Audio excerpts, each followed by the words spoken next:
Good morning, students, and welcome to my YouTube channel. Have a beautiful morning.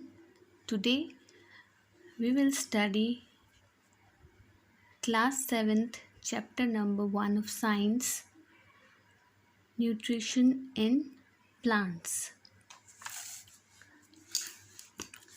Before proceeding with the chapter, please like and share my video, and don't forget to push the notification bell icon. Now, chapter number 1, nutrition in plants.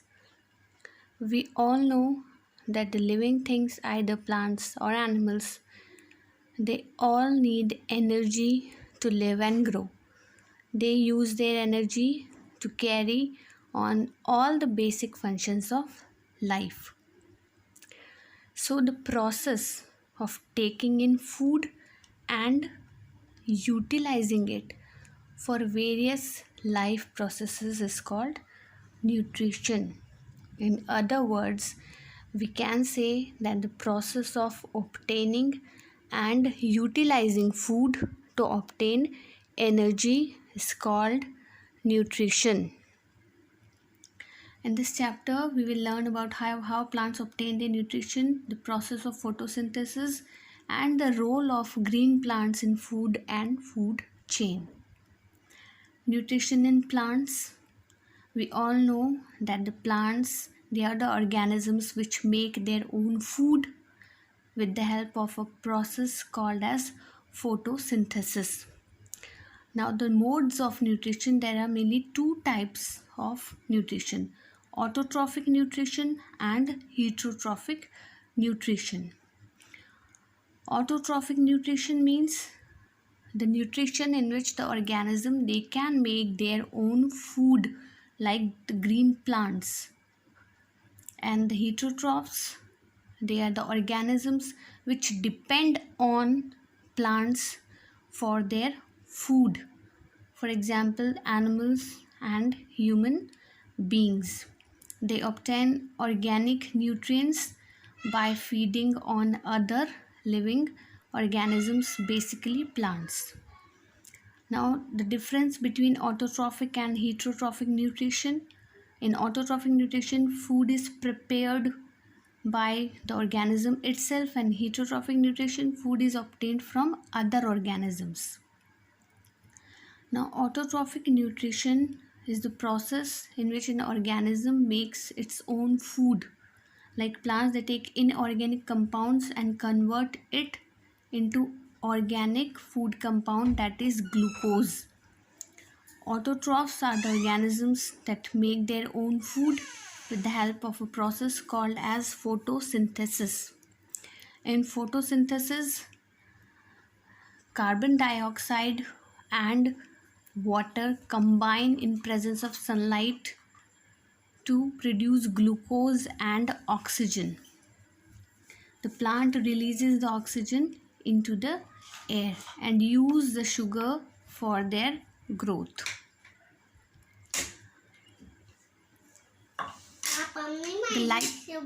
The light energy from the sun is used in trapping the carbon dioxide and water into the leaf. Now, these are the equations of photosynthesis, in which carbon dioxide and water combine in the presence of sunlight and chlorophyll to form glucose and oxygen.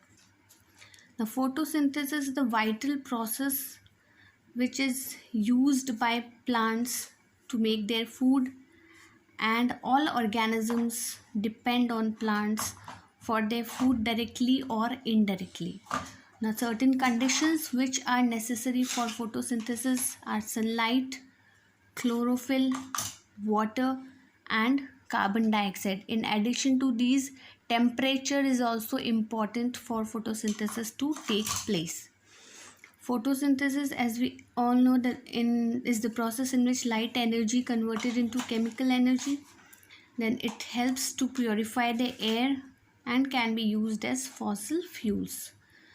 Now, an experiment to show that chlorophyll is needed for photosynthesis, in which we take variegated leaves and destarch the leaves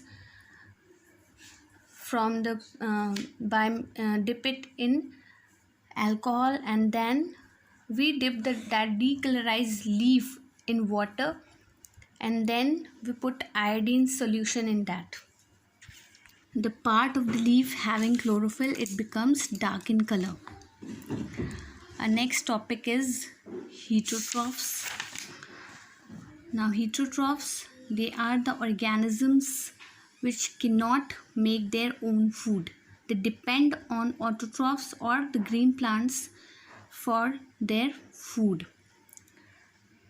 They depend on breaking down complex organic substances for nutrition, and all animals including men and all non-green plants depend on green plants for food. Therefore they are known as heterotrophs, and the mode of nutrition is called heterotrophic nutrition. Heterotrophic nutrition is of the following four kinds: parasitic nutrition, saprophytic nutrition, insectivorous nutrition, and symbiotic nutrition. Now, number one, parasitic nutrition is the nutrition in which an organism called parasite lives in or outside the body of another organism, which is called as host. The parasite gets its nutrition from the host plant. Non-chlorophyllous plants, virus, and some fungi come under the category of parasites. Now, they are also of two types: total parasites and partial parasites. Total parasites are the plants which absorb all their nutrients from the host plant. Example is cuscuta. And partial parasites are the plants which can make their own food but receive water and minerals from the host plant. Example is viscum and mistletoe plant. Next topic, saprophytic nutrition. Saprophytic nutrition is the nutrition in which the organisms obtain their food from dead and decaying matter. For example, molds, mucor, mushroom. The mode of nutrition in which organisms take in nutrients from dead and decaying matter is called saprophytic nutrition because they lack chlorophyll. Next, insectivorous plants. These are the plants which eat insects. In these plants, some parts are modified to trap insects to compensate the need of nitrogen, because these plants live in nitrogen deficient areas. Example are Venus flytrap, pitcher plant, bladderwort, Drosera, Nepenthes, etc. Now, symbiotic nutrition, the mode of nutrition in which two different types of organisms live and work together for the mutual benefits from each other, is called as symbiotic nutrition. Symbiosis means to live together. Therefore, two species which live together for mutual benefit are called symbionts. Sym means together and bio means life. Therefore, two life which live together is called symbiotic relationship. Example are lichen and rhizobium. In lichen, fungus and algae, they combine to form an association in which the fungus absorb water and mineral for the alga, and algae in turn supplies food to the fungus. One more example of symbiotic nutrition is rhizobium bacteria, which lives in the root nodules of the leguminous plant.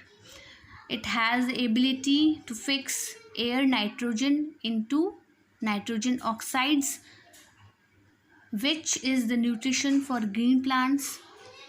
The green plants absorb these oxides from the soil, and the bacteria, it also makes the soil fertile. The plant benefits because it gets nitrogen, and the bacteria benefit because it gets sugar and nutrients to survive from the plant. Thank you. That's all in the chapter.